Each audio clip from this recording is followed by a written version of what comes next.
Okay ji, welcome to ASP.NET MVC। Previous session पर हमने code first by using entity framework perform किया। इस session पर हम डेटाबेस फर्स्ट की तरफ मूव कर रहे हैं। ये भी एक एंटिटी फ्रेमवर्क की अप्रोच है। तो डेफिनेशन पे बताया जा रहा है कि the database first approach enable us to create an entity model from the existing database. यानी आपके पास एक एग्जिस्टिंग डेटाबेस आपके डेटाबेस पे मौजूद है, उसे आप यूज़ करते हुए क्या कर रहे हैं, एक एंटिटी मॉडल बना रहे हैं। This approach help us to reduce the amount of code that we need to write. इसके ज़रिए से हमारा जो अमाउंट ऑफ कोड है वो रिड्यूस हो रहा है, जो हमें लिखने की ज़रूरत होती है। सो database table generate by the code. तो ये डेटाबेस जो टेबल है वो कोड के ज़रिए से क्या हो रहा है, जनरेट हो रहा है। यानी विच बीन लास्ट जो हमने डेटाबेस फर्स्ट से पहले वाले जो सेशन पे देखा था, जहाँ पर हम कोड के ज़रिए से टेबल क्रिएट कर रहे थे, ये उसका रिवर्स हो गया, इन्वर्स हो गया, विच मीन जिसमें टेबल हमारे पास एग्जिस्टिंग मौजूद है, एंटिटी फ्रेमवर्क उसके सेंटर पे हमारा एक लेयर है, और उस लेयर पर हमारे कॉन्टेक्स्ट और एंटिटी क्लासेस के दरमियान क्या हो रही है, एक रिलेशन हो रही है, जिसके ज़रिए से एक रिकॉर्ड इंसर्ट किया जा रहा है।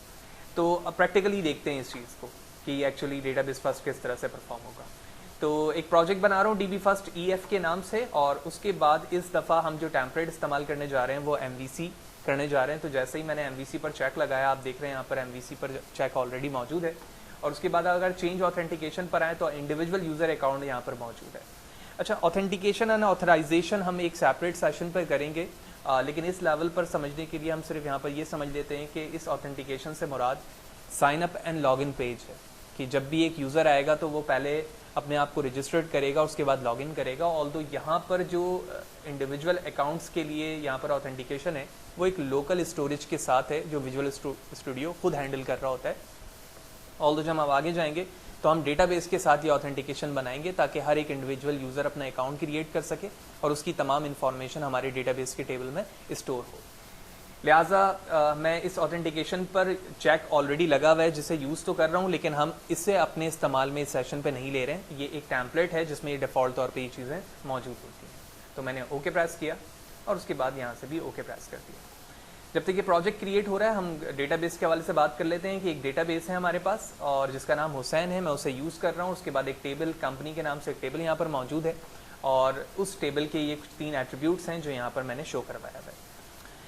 विजुअल स्टूडियो पे चलते हैं, और जब तक ये प्रोजेक्ट हैंडल हो रहा है, एक एडिशनली बात मैं यहाँ पर बताता चलूँ कि अगर आप रेफरेंस पे आओगे तो आप देख रहे हो कि डिफ़ॉल्ट तौर पे यहाँ पर एंटिटी फ्रेमवर्क ऑलरेडी इसमें इंस्टॉल होता है, तो आपको यहाँ पर इंस्टॉल करने की ज़रूरत नहीं होती है MVC टेम्पलेट में। इसी तरह जैसे मैंने जिक्र किया कि कुछ कंट्रोलर इसमें डिफ़ॉल्ट तौर पे बने हुए होते हैं ऑथेंटिकेशन के रिस्पेक्ट से। जब ये कंट्रोलर हैं तो यकीनी तौर पे इनके व्यूज़ भी होंगे। हम इसे बिल्कुल इस्तेमाल नहीं कर रहे हैं, ठीक है। जैसे जैसे हम आगे जाते रहेंगे ये तमाम चीज़ें हमें समझ में आती रहेंगी। सबसे पहले हम अपने मॉडल पे चलते हैं। ये कुछ मॉडल्स भी बने हुए हैं, हम इसे अपने यूजेज पे नहीं ले रहे हैं। हम एक सेपरेट मॉडल बनाते हैं यहाँ पर, विच मीन मॉडल क्लास, और इसका नाम देते हैं हम company.cs। और इसी तरह मैं एक और मॉडल क्रिएट करता हूँ और इसका नाम रखते हैं हम company context.cs। तो कंपनी पर हम अपने एट्रीब्यूट को क्रिएट करते हैं, prop integer id, name and gender।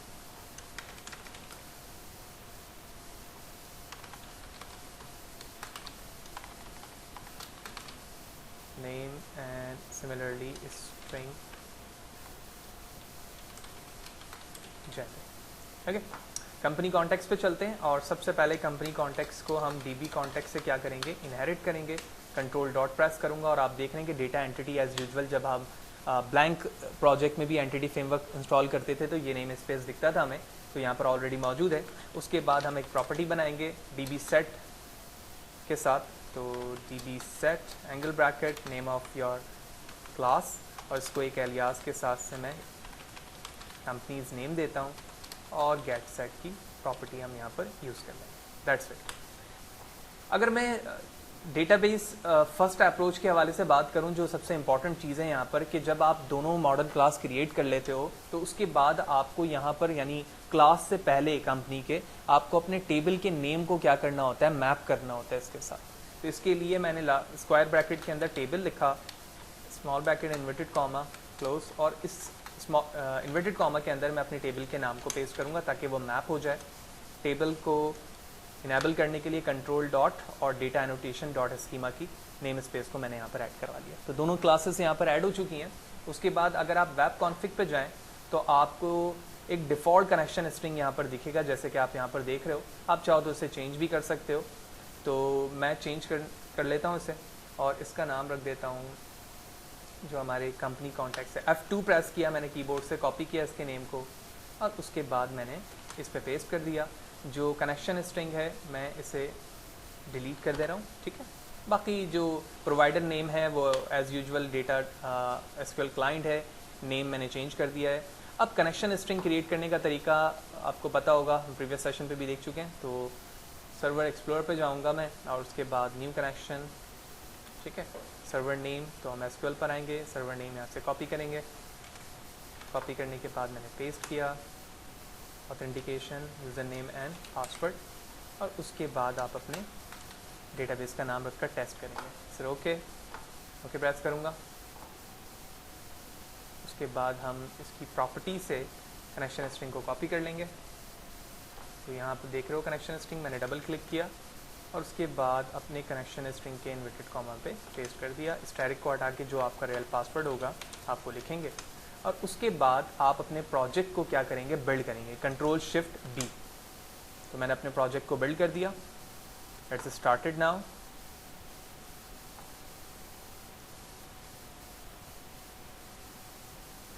Now it succeed.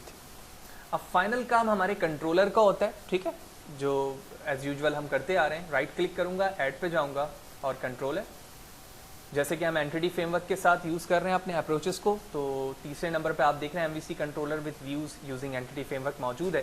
तो मैंने इस पर क्लिक किया, ऐड किया और उसके बाद हमारे पास मॉडल क्लास है। तो सबसे पहले मॉडल क्लास की अगर मैं बात करूं तो हमारे पास कंपनी वो मॉडल क्लास थी जो हमने फर्स्ट क्रिएट किया था। तो ये वो कंपनी है, ठीक है। इसके बाद हमने कंपनी कॉन्टेक्स्ट, डेटा कॉन्टेक्स्ट के लिए क्रिएट किया, तो मैंने उसे सेलेक्ट किया और उसके बाद मैं ऐड पर क्लिक कर दूंगा। तो here it is your controller by the name of companies, ठीक है। और ये कंट्रोलर रेडी हो चुका है और उसके अंदर तमाम वो CRUD ऑपरेशन के फंक्शंस मौजूद हैं जो एक CRUD के अंदर एग्जिस्टिंग फंक्शंस के लिए होने चाहिए, वो यहाँ पर मौजूद है। तो प्रोग्राम को रन करते हैं कंट्रोल F5 से और कंपनीज/इंडेक्स को रन करके हम देखेंगे कि एक्चुअली हम अपने CRUD ऑपरेशन को by using DB first which mean database first approach कर पा रहे हैं या फिर नहीं। Let's see.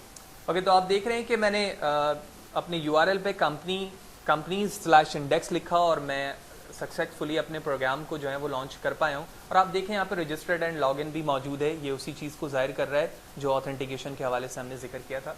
हम अपने सिर्फ और सिर्फ DB फर्स्ट अप्रोच पे ये भी फोकस करेंगे। तो क्रिएट पे क्लिक करता हूँ और क्रिएट पे क्लिक करने के बाद मैंने कुछ रिकॉर्ड इंसर्ट करवाए,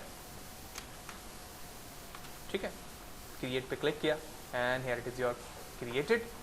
डेटाबेस पे चलते हैं और चेक करते हैं कि क्या रिकॉर्ड यहाँ पर सक्सेसफुली ऐड हुआ है एंड हियर इट इज़। आप देख रहे हैं कि अब हमारा रिकॉर्ड इंसर्ट हो चुका है एंड सो ऑन। आप इसी तरह रिकॉर्ड को यहाँ से एडिट भी कर सकते हैं। एडिट करने के अलावा आप इसकी डिटेल देख सकते हैं इसी तरह, और सिमिलरली आप चाहें तो इस रिकॉर्ड को यहाँ से डिलीट भी कर सकते हैं। इंपॉर्टेंट बात अगर मैं लास्ट में जिक्र करूं जो कि बड़ा अहम है कि जब आप DB फर्स्ट अप्रोच यूज़ करते हैं तो आपको इस बात का ज़रूर ख्याल करना है कि जो आपके पास प्राइमरी की है ID, वो आइडेंटिटी होनी चाहिए। आइडेंटिटी क्यों होनी चाहिए?